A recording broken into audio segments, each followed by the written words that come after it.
Hi guys, Assalamualaikum semua. Welcome back to my YouTube channel. Thank you so much. Di antara korang sentiasa like, comment and subscribe.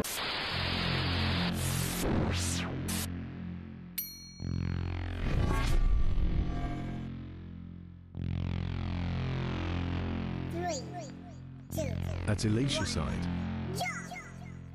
Okay, so hari ni pun nak share dengan korang viral baru-baru ni dekat TikTok pasal satu isu yang kita kata agak sensitif, which is isu ni pasal Messiah. Okay, jadi kalau korang tahu sebelum ni dekat Netflix kan ada macam season, tapi aku tak tengok lah cerita tu. Okay, which is dekat Netflix ada cerita pasal ni lah Messiah ni, dan dia menjadi satu sudut ataupun pandangan berbeza dan menjadi satu isu yang sensitif sebab dia melibatkan agama Islam, agama Kristian dan Yahudi. Okay, tapi bagi pandangan kita agama Islam memang kita tahulah benda tu kan. Okay, Dajjal tu apa, Putri tak payah explain panjang-panjang dekat dalam video ni. Okay, Putri nak share dengan korang, which is kalau korang nak tahu, diorang kata yang Messiah ni okay dah muncul, ataupun kita kata Dajjal kecil ni dah muncul. And diorang ni start macam mana, korang tahu tak? Kalau bukan agama Islam, diorang anggap macam satu benda yang kita kata diorang memang meraihkan pun, okay, kemunculan Dajjal ni. So Putri akan share video ni bersama-sama dengan korang dan kita akan tengok video ni sama-sama. Okay, so tak apa buang masa, jom kita tengok. Okay, jom. Okay, kita baca. Viral kat TikTok kemunculan Messiah Dajjal di Israel. Berdasarkan carian aku, pemuda inilah yang dikatakan Messiah itu. Namanya Vanukarat Kolomo Vehuda. Aku tak tahu nak pronounce macam mana. Korang boleh search kenapa dia diangkat sebagai Messiah oleh kumpulan Yahudi, sekumpulan Yahudi. Okay, baiklah, aku bagi satu ciri Dajjal yang sangat mudah untuk dikenal pasti berdasarkan hadis sahih yang ni ada tulisan kafir di tengah-tengah antara kedua matanya. Tulisan itu dapat dibaca oleh orang mukmin walaupun seorang yang buta huruf sekalipun. Itulah kuasa Allah. Okay.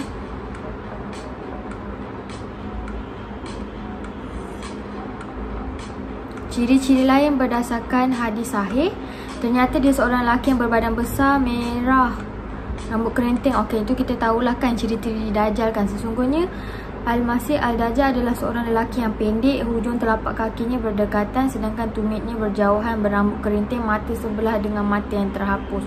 Okey, antara ciri-ciri lah. Pada matanya yang sebelah kanan seakan-akan ia adalah satu biji anggur yang terapung. Sesungguhnya dia itu adalah bermata sebelah dan tertulis di antara kedua mata Dajjal itu perkataan kafir yang dapat dibaca oleh setiap mukmin.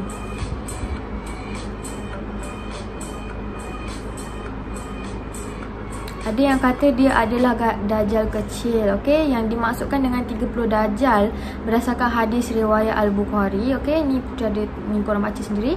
Okey, yang sebenarnya merujuk pada mereka yang memiliki sifat pendusta, yakni mereka yang mengaku nabi dan memiliki pengaruh yang besar yang akan membawa manusia ke arah kesesatan, dan antara mereka ada yang sudah wujud di zaman, kita tak dapat baca lah zaman apa tah.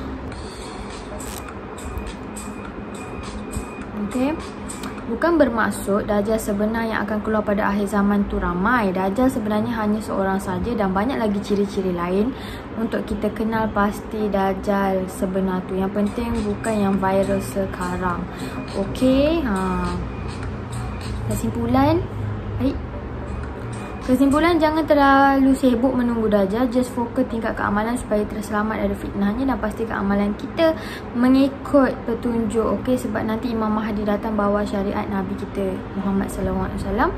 Memang kita termusuhi syariat yang dibawa oleh Imam Mahdi. Okey, dah habis. So kita tengok. Peluh. Okey, kita tengok video lain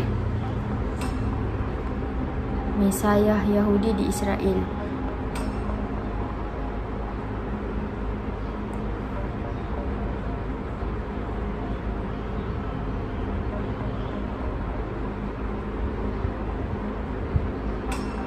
Mampu menyembuhkan orang lumpuh, orang buta. Sekarang dia buat sebelah sini. Boleh nampak Jabal Saibah tu. Atasnya memang ada satu macam pekan mana macam ada istana putih. Yang orang viralkan tu. dah siap, tapi orang-orang sini macam tak tahu apa yang berlaku kat atas tu. Ustaz cakap kalau nak tanya taksi apa, kalau kita nak pergi melawat tempat tu, dia orang takkan bawa. Cakap tak boleh masuk ke, macam-macam lah alasan. Jadi benda tu memang ada lah. Atas Bukit Taibar tu, Istana Putih tu memang dah ada. Memang kejalah kita bersedia dengan iman, InsyaAllah. Jom amalkan Al-Kahfi. Okay, kita baca komen So ada satu tempat yang diorang bina dekat atas tu, tapi macam orang awam, kalau kita lah sebagai orang biasa nak masuk situ memang tak boleh. Jabal Taibar ni belah mana, dekat Uhud ke? Dulu pernah pergi tapi tak nampak. Okay, so dia ada tunjuk lah kat sini. Okay, Bukit Uhud dan makam syuhada Uhud di belakang saya, dekat belakang tu lah. Okay, sekejap kita pause sekejap. Kita baca lagi komen. Maaf, saya tak berapa faham kenapa dikatakan Istana Dajjal dan bagaimana dikatakan Istana Dajjal. Okay, so kita akan tengok apa ni, Ustaz di sempadan itu. Okay, kita dengar apa yang Ustaz ni nak bagi tahu. Okay, Bukit Dajjal di Madinah. Okay, jugalah Dajjal, dia boleh pergi sampai situ je. Dikeliling kota Madinah ni, Masjid Nabawi, kota Madinah tu, dikeliling tu ada border. Zaman dulu dia ada gerbang-gerbang dia. Sampai situ dah Dajjal boleh pergi. Dia sampai, kemudian dia akan patah balik. Kemudian dia buat camp. Kemudian bila dia tak boleh masuk ke dalam kota Madinah, kita pun rasa lega, ada tempat untuk berlindung. Mekah, Madinah, Baitul Maqdis. Ada riwayat yang kuat, Mekah, Madinah, Dajjal tak boleh masuk. Alhamdulillah boleh berlindung dalam kota Mekah, Madinah.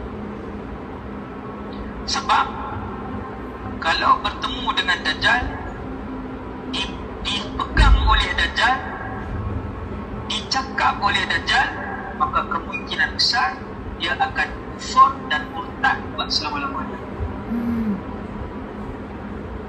Yang tu belum lagi tuan-tuan, itu belum lagi dibelah oleh Dajjal, belum lagi ditawarkan ketulan emas oleh Dajjal. Itu antara dugaan bila berhadapan dengan Dajjal. Maka semua orang nak selamatkan diri. Okay, so itu adalah penerangan lah kenapa orang tanya macam kenapa ada Istana Dajjal kat situ. So kalau korang tahu, yang Dajjal tak boleh masuk kota Mekah apa semualah. Okay, so tengok lain Seorang pemuda telah ditabalkan oleh Yahudi Ortodoks sebagai Mesiah Yahudi. Okay, so tengok lagi. It is Big Nick Dajjal. Okay,